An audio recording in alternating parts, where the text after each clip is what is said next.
This is Marketing Jam, a show featuring the brightest minds in marketing. Let's talk about SEO quickly. This whole search engine optimization thing. People are frustrated by it, confused by it, and there are so many SEO tools out there. Free ones, subscription ones.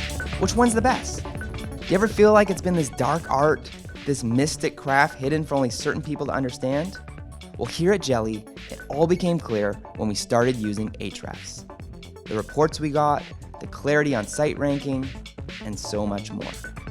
Today, for all our clients, we provide Ahrefs reporting and use the tool to audit sites. It's the premier SEO tool that gives you the confidence you're providing top-notch reports and data to your clients. Let the only confusing thing be how the tool's name is said. Check them out at ahrefs.com. All right, I want to welcome everyone to another episode of Marketing Jam. I am thrilled to welcome Blair Enns here today. I first heard about him. I was at a Bureau of Digital gathering, which is a summit that a guy named Carl puts together, nicest guy in the world. And it's kind of the vetting is agency owners only, and everyone just sits around and talks, and then he organizes these small groups about what are you working on, what are you not working on. And I kid you not, there is a following of Blair Enns' Win Without Pitching in this group. And so I never heard of him until this time. And everyone there was like, you got to get this book. You don't have this book? You haven't read this book? You don't know about this? And it was like this almost like, I don't know, somewhat cultish thing. And I was like, who is this guy? He must be like some superstar in America. And then I find out Blair lives in my home province of British Columbia, Canada. And so, Blair, I've since gotten your book, you have a second book out, which is so exciting. So thank you so much for being on the show here today. Yeah, it's my pleasure. It's I hear this story a bit, not the part about, I just thought you were in New York or something. I'm not only in British Columbia. I'm people say, you're in Vancouver. And I say, no, I'm a short 11-hour drive from Vancouver. That's awesome. Yeah, I'm in the Kootenays. I'm in Caslow, BC, population like 900. That is amazing. And well, with technology today and webinars and wherever you are, it just works. So it doesn't matter, does it? Yeah. It's hard. Like, so we're recording this in the middle of the COVID pandemic, and about 55% of our revenue at the time the pandemic hit was tied to travel, to me getting on a plane or me and clients getting on a plane to go to a workshop. And travel from Caslow is hard. It takes me a day to get anywhere. Like if I'm going to Tennessee, I might as well be going to Berlin. Yeah. It takes me the same amount of time. Yeah. But it's been nice to be, now that we're all trapped somewhere, I couldn't think of a better place to be trapped. Oh, that's awesome.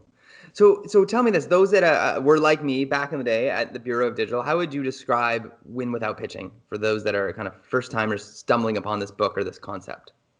Yeah, so the business Win Without Pitching is a sales training organization for creative professionals. And we use the S word on purpose. It terrifies a lot of creative people who recoil at the word. And we're trying to kind of like take back the night. We're trying to reclaim what should be a good word and isn't. Yeah. And sales training includes pricing. It includes position. Well, it doesn't, but like in our world, we focus on sales training. But we also do work around positioning, around marketing or lead generation, around IP development, and around pricing and negotiating. So everything that not everything, but a lot of things that touch sales training.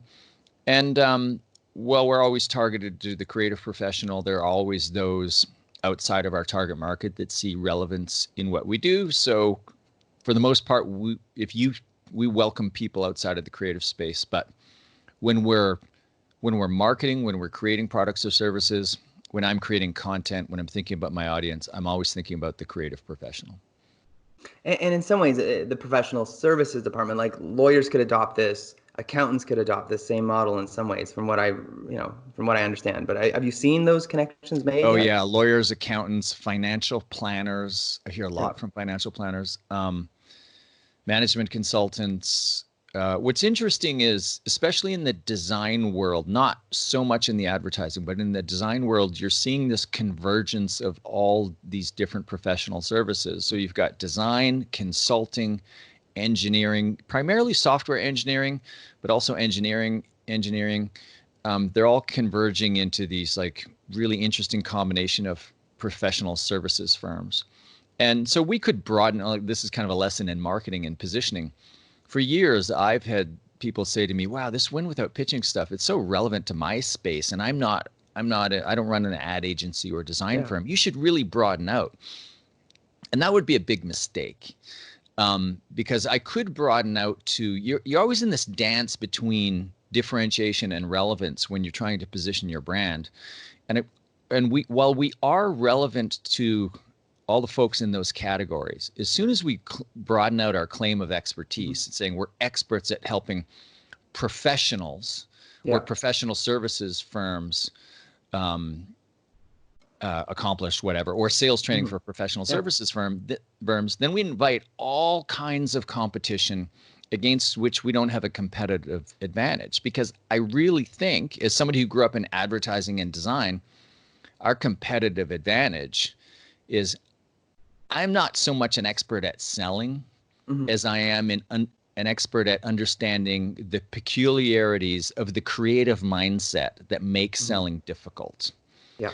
And some of those peculiarities, like creative, you don't have to be a designer to be creative. There's entrepreneurs and creatives in the creative professions.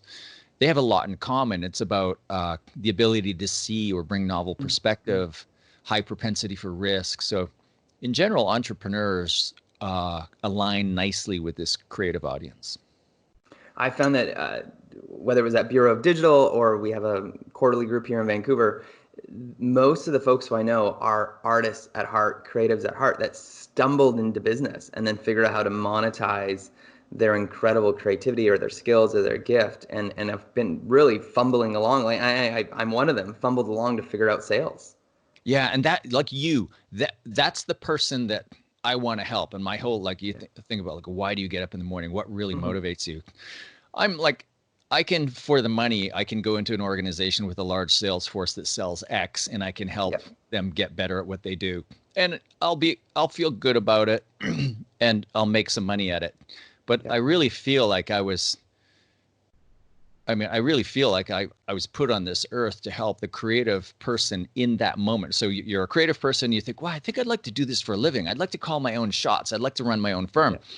So you open the doors, and then now you have all these business challenges. And at the top of your list of business challenges is now you have to sell. Yeah. And and because what it is that you do, what you're selling is really a part of you. You're so personally attached to your creations. You're so vulnerable, and you don't really know how to do it. And your idea of what it means to sell comes largely from your experiences with people who sold to you poorly.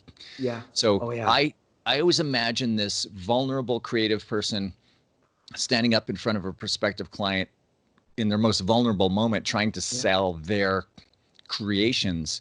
And I think, okay, that's like, we built this whole company around helping that person in that moment. And if others find relevance in that and we can help them too, great. But as soon as we lose focus of that, I think we just become watered down and like everybody else. I feel like, Blair, when I was thinking of you and getting ready for today, I thought of you like two things. One, I thought of you when I was in high school and I was in the art room and, drawing things and, making things and, in the photo studio when we still developed film back in the day. I thought of you as like I'm in grade 8 and you're in grade 12, and you came alongside me and said, like, it's going to be okay. Like, here's a few things to survive high school. And the translation being, here's how you can survive running a business and doing sales. I feel like you're that older, cool, grade 12 kid that comes alongside a grade 8er. And then the second thing I thought of, a kind of image, was like Lord of the Rings. You remember Frodo had the ring and they brought that group around him. I feel like you're like the guy, the ranger, that's like, it's going to be okay. You do you. I'm going to be me over here, and I'm going to help you understand how to navigate this crazy world. And you're going to have like orcs come at you. You're going to have like this flying thing. But here's some weaponry, and here's how to use that weaponry. And you don't have to be scared of the weaponry. It's not evil. It's just necessary on this journey. I love both of those metaphors, especially the Lord of the Rings is one, because I have one that I use when I'm talking about positioning. I say, as a highly curious, creative problem solver, you're standing in a room full of doors, and each door represents like something you could do for somebody, a problem you could solve and make money. And and being this highly curious, creative person whose strength is bringing a novel perspective to a problem you haven't solved before, you want to walk through every door. And so you structure your business in a way that lets you to walk through every door. And I'm behind you saying, no, you need to pick one door, walk through that, and never look back. And on the other side of that door, you think that you're going to die of boredom. It's like this empty gray room where there's not enough variety. But that's not what's on the other side of that door. What's on the other side of the door is more doors. Not Mordor. There's the Lord of the Rings reference, but more doors. Yeah, that's amazing. And I feel like being a Hobbit, going like that, I feel like I'm used to like planting things and fireworks and eating really good food. And the idea of sales is like warfare and fighting and swords, and that's not me. But I feel like you show us like a Hobbit-sized sword and show us that it doesn't have to be awkward. Like it's okay to be you while you do sales. A Hobbit-sized sword or needle, if you want to switch to Game of Thrones. So going back, I feel like when I first read your book and hearing the conviction and using the term conviction, I feel like when I finished the book, and I'm curious about this because I've never had the chance to talk to you like this before. The conviction I got was I need to focus on one industry, like really niche out an industry and niche out in the services I'm really good at. And it was like you were like the anti-full service firm. Would that be a true convictions you were hoping people would walk away from with your book? I think in the beginning the first proclamation on the book of the book. So it's a book of 12 chapters. Each chapter is a proclamation, something we shall, we will, etc. Yeah.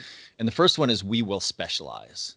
Yes. And when I wrote the book 10 years ago in a couple of months, was when it was first published, there were still a lot of marketing communication firms out there who are trying to pull off this positioning of full service. Full service is almost always code for small firm trying to look large. And they outsource it. Like we've been the white labeled underground person for all sorts of agencies out there that claim full service. Yeah. And when you think of it, there's a lot of firms that are doing kind of the outsource. So the idea of a related but actually quite meaningfully different model, that one that's more valid, is you become this marketing GP, general practitioner, and you have this army of outsourced specialists that you lean on, but you don't claim to have all of this expertise. What your expertise is the ability to kind of understand the client's situation and model out a multi-path program for helping them create value, and then leaning on these different specialized experts. In fact, today, just 10 years after the book came out, it's almost hard to, some firms are just highly specialized experts within each of those paths or domains or markets.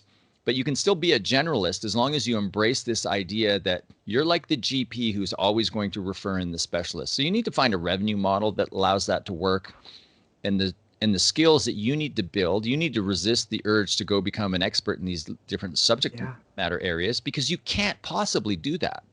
So you have to figure out what are the, I don't even want to say generalist skills, but what are the skills of the quarterback? And it's funny, we use a marketing firm in Toronto, and they're called Quarterback Marketing. And so shout out to them. They go get all of the specialized experts, like highly specialized. So highly, they couldn't possibly possess all of this stuff in house. So that's like the Hollywood studio model, which I believe is the model of the future. And we're accelerating towards that future because of this pandemic. You've got all of these firms where it's like, okay, everybody's working from home. I'm at home. The office is sitting there unused. My director of coaching said to me 2 days ago, I've just heard from our 5th client who's now said, I'm not renewing my lease. I'm not going back into that space. So we're now at this, because of this constraint of limited travel, limited gatherings, we're all rethinking elements of our business models, and it's really forcing, the trend was already there. So what I love is this constraint is forcing us to kind of react in ways that we probably wouldn't have the courage to do so Yeah. if it weren't forced upon us. So you're going to see a whole bunch of new agencies, and this is going to apply to other businesses too, come out of this with new business models. And some are going to feel like they're reacting and it's a negative kind of response. That's almost always the beginning when you're going through a constraint-driven exercise. But many of them are going to realize this constraint is a beautiful gift in plain brown wrapping. Wow. I feel like your books just spoke to me and said, it's okay to say no. Like there's always people that use, term like, the art of saying no and just saying, but I feel like you didn't just say, hey, it's okay to say no. You went on to say, here's why. Like you were the first ever to describe why saying no is awesome. And in turn, I can just speak for me, like we've since figured out this is what we're only good at. And then in turn, you become really good friends with other agencies. You learn people who are specialists in other areas. And it creates such a great back and forth relationship. It's been really, really special in a lot of ways. So on that, shout out as well to a resource like Camino, which got birthed out of Calgary here, where now there's a database, a resource base of contractors or freelancers, you could say, that can do that. Not just going to Fiverr or going to some place that it sounds like Camino has vetted these people and there's an actual resource you can go to. Yeah, so Camino is a startup. I'm an investor in and advisor to, just put my cards on the table here. Yeah. And it's founded by some former clients of mine, really smart guys who've launched a few successful businesses now. And they saw this trend and they kind of pitched me on it. And I went, oh yeah, this is absolutely where the agency world is going. It's been slower, like the whole, not so much the Camino model, but the trend towards this has been slower than I thought it would be. I thought I saw something that was there that was going to pop up overnight. Yeah. But so it's a platform for giving and getting work for freelancers right up to large agencies. And there are massive amounts, there are hordes of people joining the platform right now. Because there's a lot of people that have been put out of work. They're looking for work. And then there are agencies that are just going to this model. I'm letting my people go, but I'm still going to need people. And some of those agencies are hiring those same people on the platform. Yeah. And it allows them to hire other people on the platform and allows the now freelancers to get other work on the platform. Yeah. And there's a lot of things different about it from Fiverr, et cetera. There's some vetting, there's some algorithm-based vetting. There's some other things involved, but yeah. So that, and not to plug Camino too much, but that platform and others that kind of support this idea of the Hollywood studio model, where smaller core team, you come together for a short period of time, and then you disband, and then another team comes together for a short period of time. We've been seeing, you see it in Hollywood. We've been seeing it in Hollywood for the last 20 years. You're seeing it in other businesses too, and it's the time is now in the agency world. Everybody wants to variabilize their costs right now. Yes. And speaking of Hollywood, a friend of mine has an agency here in Vancouver. John Krasinski from The Office put out this Some Good News show. Again, I don't know how long it'll last for, but a short-term project. And he got hired to run the social media for Some Good News, which is incredible. Like this news campaign that just took off like crazy. I love watching it every Sunday night with my family. And again, thanks to Camino, he got this opportunity to be a part of this project, this campaign for a period of time. Yeah, most of the talent on the production and marketing of that show, from my understanding, is coming from the Camino platform. So there's a lot of great work being given out, and there's, I can't say too much, but there's a ton more coming. It's awesome. So moving on to the next thing, creative pricing. Tell me about this second book that you've put out, and what do you focus on in that book there? Yeah, it's called Pricing Creativity, A Guide to Profit Beyond the Billable Hour. The first thing I'll say about it is I believe it's the only pricing book in the world that's priced based on the principles in the book. Okay. There are 3 different options. They're all very expensive. So I'm not buying it on Amazon. I'm not going to Amazon right now. You can only buy it at pricingcreativity.com. It's $320 for the most expensive version, $199 for the middle, and $100 for the cheapest. That's all US dollars. They all come with a full money back guarantee. So if you buy it, you don't like it, you don't think you're going to make more money from it, we'll give you your money back. Wow. So as I was writing it, one of our core values at Win Without Pitching is do what we say. So we sell the way we advocate that our clients should sell. And then as I'm writing this book, I'm thinking, well, if I'm going to live by this core value, I have to price this appropriately. And plus I'd had some previous experience in the first book I ever wrote, I self-published, and I charged $995 for it because I wanted to see if I could shatter the paradigm of the idea that books are worth $25. Yeah. And I did. So I knew I could make it work. And so here, like, just telling a few secrets. So we're two and a quarter years since the launch of the book, and we sell directly, and sales are over $600,000 now. So when I was telling a colleague in London about 3 years ago that I was about to launch this book, and he made this offhand comment like, "Oh, it'll be good marketing for you." I mean, of course, nobody expects to make money writing a book. Mm-hmm. And I said, "I expect to make $1 million plus from this book." And he like just, and I did the math for him, and we're easily on track to do that. And I'm not, I'm not trying to brag, and I even worry about giving those numbers away, but I just do want people to know that the packaging, if you're in the ideas and advice business, the package you put that in is going to commodify it in your mind and in the minds of your buyer. So you can be a consultant, and there's no price limit on the package for consulting. But as soon as you package up and say training program, and we're a training company, so that's what we do largely. We put stuff into packages in pursuit of scale, thousands of clients. That's what we're in pursuit of. But if you don't have that level of scale, at least hundreds of clients, it doesn't make sense to package it up. So you put it into a package, and then the marketplace will put this pressure on you that says, no matter how valuable the information, if it's in that package, you're only going to be able to charge X for it. Now, I knew that was wrong because I read a book right when I started my business, and it was Alan Weiss's The $1 Million Consulting. Okay. And there was a line in that book. I read the line and closed the book and went, "Oh my God." And it caused me to change the trajectory of my business. For many years, I thought, if I had hired Alan as a consultant to come in and give me some advice, and all he did was do what that line did. Instead of going this way, I went this way. What would that advice be worth? And in the early days of my business, I thought I would have paid $20,000 for it. Yeah. So then I thought, and I paid $25 for the book. That's a crime. So I wanted to test the theory that you could package up information in a book and charge more for it. No, can you share what that line was? Yeah, and the irony is I've since deviated. I've done a complete about face, but it's not because it was a bad line. His line was, most consulting companies are actually training companies. Yeah. Or most consultants are actually trainers. Yeah. And so I saw the wisdom in that. I saw that I was heading down the training path. Yeah.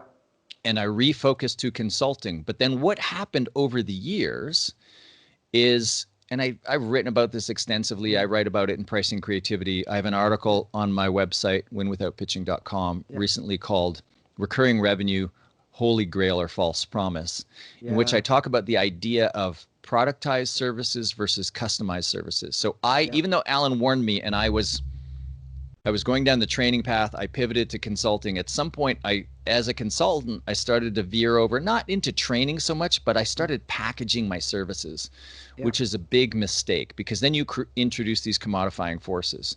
Yeah. So one day in 2012, I had this realization that the way I was trying to scale essentially an unscalable consulting business was putting pressure on my actual health. Yeah. I'd kind of hit a ceiling of income, couldn't work harder, felt like I couldn't charge more. So I decided, this is basically how I got into pricing. Yeah. When I learned about pricing based on value, rather than putting these packages together and charging everybody the same price, I realized, I'm stuck in the mushy middle between productized services and customized services. And in my business, that would be consulting and training. Yeah. And I realized I need to pick one. I need to become a full-blown consultant where I price based on the value that I create for clients, not based on the market value of my packages. Or I need to package up training into these nice, neat little packages and pursue scale. Yeah. And it could have gone, either choice would have been fine. And for a couple of reasons, the biggest one being where I live, I decided I was going to pursue scale and become a training company, a productized services company, hire other people, and deliver our services at scale. I want to talk about explaining leads to clients. CallRail gives you the call tracking you need to measure the success of your marketing efforts in real time. Discover how many calls you received from your Google ads, organic searches, social media efforts, and so much more. And hey, that's not the only reason we use CallRail. CallRail seamlessly integrates all of our call and conversion data with over 700 marketing tools and platforms, including Google Analytics and Salesforce, for a deeper insight into what's happening. Start telling the complete story to your clients. Try a free trial today with callrail.com. And so someone who's considering this book, I even me, for example, I'm pricing out and I do quotes for clients all the time. They always ask me, what's your packages or what's your pricing? I'm always trying to, it's that dance of like, well, what's your budget? And they're like, well, what's your cost? And it's always trying to feel out the person, and I'm trying to get them to tell me what their goals are. And some people refuse to tell me a budget. It's like, so basically you give a roadmap for people who are in my shoes. Cause also, and again, people in my shoes who, because we're artists and because we're creatives, I also just want to do it all for free. I'm like, I feel for the person. I fall in love with them during the sales process. I'm like, I just want to come alongside you. Who cares what the cost is? Let's just make this beautiful art creation that helps your business. But you kind of give a roadmap to give us kind of like questions to ask, how to put the pricing in, and how to kind of feel out the organization for what price is best for them. Is that a good way to describe what this book does? Yeah. Or this it's not just a book. It's a whole experience, right? Like you get the webinars, and I've had people say it's not even a book, it's a system. Okay. I suppose that's fair. So the expensive version is the ebook, the manual that has a second and added tools section, and then a series of videos. So there's different formats, and at the highest price, it's like multiple formats. It wouldn't even be fair to just call it a book. Yeah. But yeah, in answer to your question, a framework or a set of frameworks for how you think about pricing, how you navigate the conversations about price. Like client says, what's this going to cost? The real answer is, I don't know. Let's find out. It really depends on like what this is worth to you. Let me ask you a few questions. Yeah. And so that's the idea of value-based pricing based on the value that you create for the client rather than the inputs of time or the outputs of deliverables. But not everybody wants to buy value, especially if you're dealing with like managers instead of executives. They just want to buy time, or they want to buy deliverables. So it's not about converting every business over from selling inputs of time and materials to pricing on value, but it's really about changing your fundamental perspective. As soon as you have packages, this is what we usually charge for this services, companies like yours, you get locked into this really narrow mental model that's not serving you well, and it's not serving the client well, and it's limiting your capacity for your ability to earn extraordinary income. So it's really about shifting the focus from what you usually do, to the client. And in the training that we do in support of the book, a lot of the training is really about getting the focus off of you onto the client, letting go of solutions, have that conversation again, where you just forget about, you're not allowed to talk about solutions in this conversation. You're not allowed to think deeply. Focus on the client, focus on the client, focus on the client. What do they want? What are their metrics of success? How much value could be created? If you could create this value for them, what would they pay? Okay, now, once you have the answer to the questions of like, what's the value to be created and what would you pay for this value?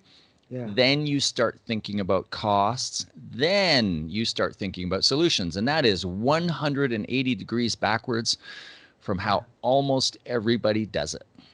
You mentioned the idea of even helping us as agency owners and people in this business development side of things, sales side of things. How do we send out less proposals and send out less pitches and do the pitches that win, right? And instead of wasting time on these 20-page proposals for everyone, how do we get it down to like those that we're still filling out? How do we get it down to one page? Is that true? Is that a right assumption about what you? Yeah, I would say read both books. And I would just say, if somebody's thinking, well, you can't possibly get a proposal down to one page, I would say, and I get pushback because one of the rules is limit your proposals to 1 page, and people will push back and say, yeah, it's good advice. I got it down to 3 pages. And I say, no, 1 page. So it's another constraint-driven exercise, which was one of my favorite tools, constraint-driven exercises. Mm-hmm. And the exercise is, well, if I said to you, you can only use 1 page for your written proposal, what would the impact be? Your first response, like any constraint-driven exercise, you would say, oh, I can't do that. And then, but if you did it, one of the outcomes would be you would become a better salesperson. And the reason you would become a better salesperson is because the closing conversation really should be a conversation. It's not a document. Don't ask the document to do what you should be doing. And that's one of the proclamations in Win Without Pitching Manifesto. So what happens is you can't possibly communicate everything in writing on 1 page that you want to communicate. Therefore, the proposal becomes the words that come out of your mouth. It becomes a conversation. And all you have is 1 page with a bunch of bullet points that are speaking notes and supporting points for the conversation. And it forces you to go into conversation mode rather than presentation mode, or rather than write this long proposal and lob it in over the fence. So I want to know, what are your thoughts on all those like government RFQs that make you like cross all those T's and dot all those I's? Is it avoid them? I remember the first time I had this question in a live audience. I was doing a speech in Boston. I'd done a talk. This is many years ago now. And the first question was from somebody who said, okay, I like this whole win without pitching idea, but I live in Washington, D.C., and all of my clients are like associations, organizations. They always go to, and government departments, they always go to RFP. What should I do? And my glib answer that got a great laugh was move.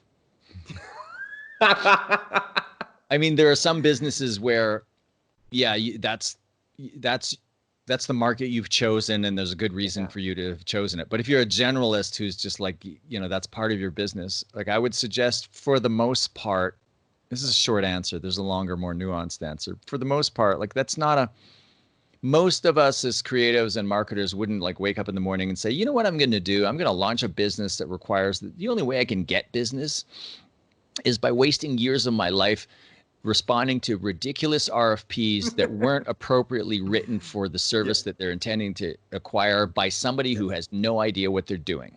Yeah.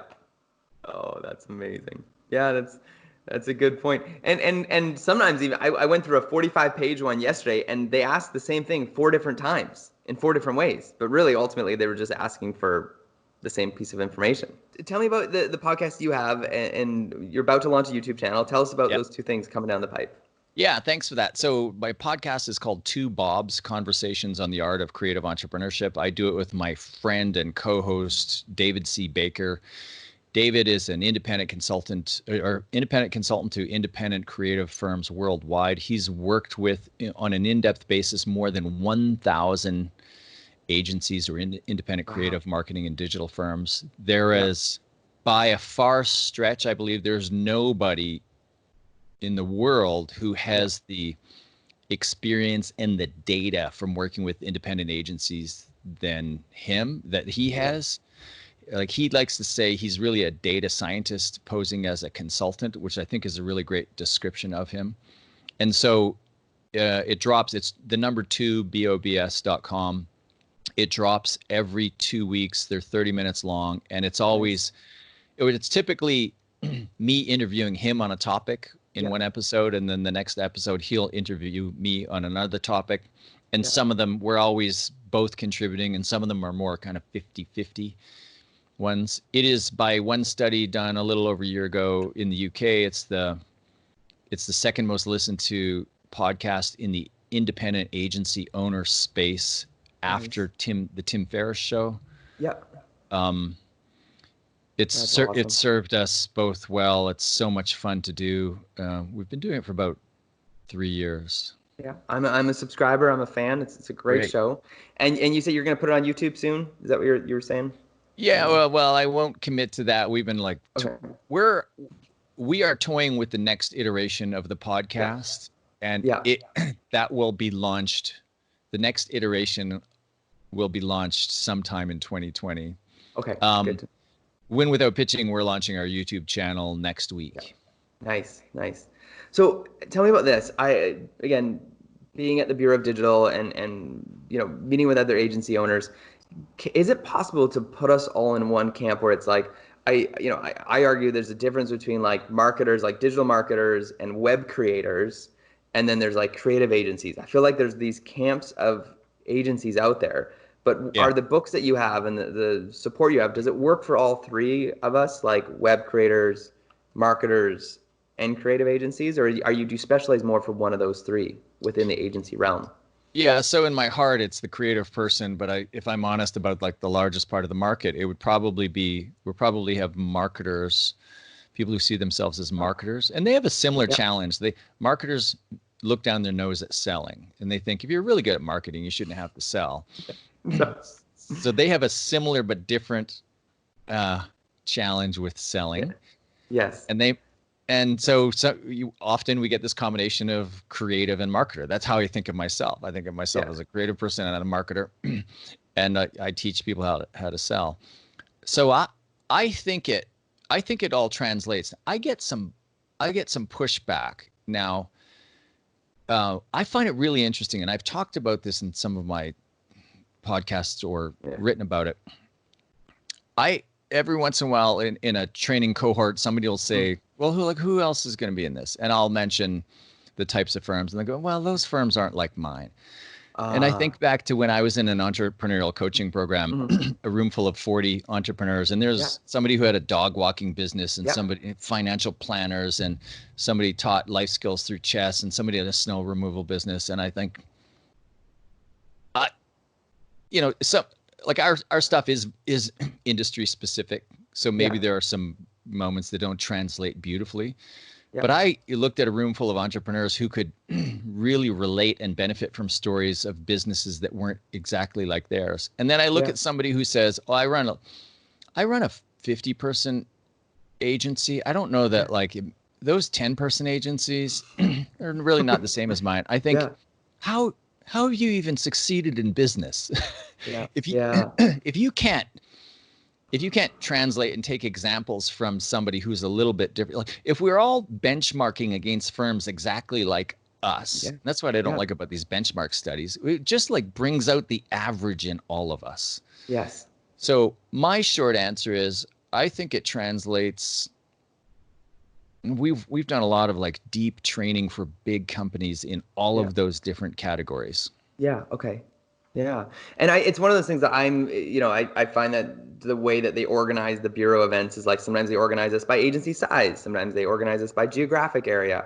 And I do find like every time, like, I'm with someone of a agency size that's double or triple my size, like I learn so much.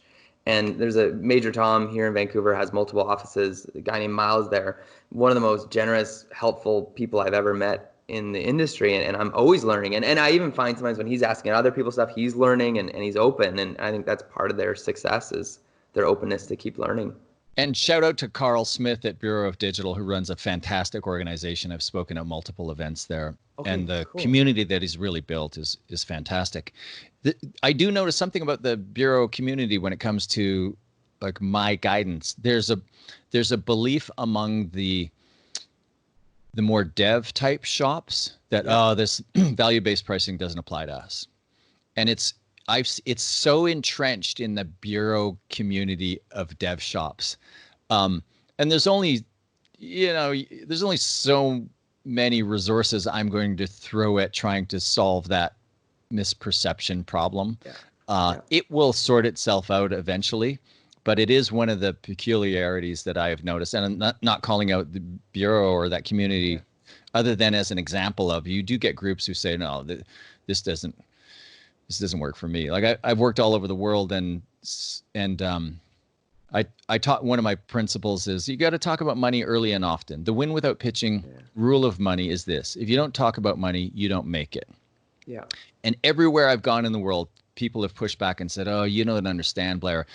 In this part of the world, in the American South, in the Midwest, in Saudi Arabia, in France, in Ireland, like I've heard people say that to me Scotland, everywhere. It's like, oh, you don't understand. In here that's not true. And they're wrong. What they mean is culturally where they are. And I understand that in some Asian cultures specifically, that rule would apply. There is a cultural overlay that says you defer business talk, let alone money talk, for a while before you get some social rituals out of the way and establish a bond or a rapport. I understand that to be true, but that's the only real exception I've seen. What the rule that they're citing is that in your personal life, you don't talk about money. In your business life, in almost every culture in the world, if you can't talk about money, that's a sign of poor business acumen. You're probably not making very much.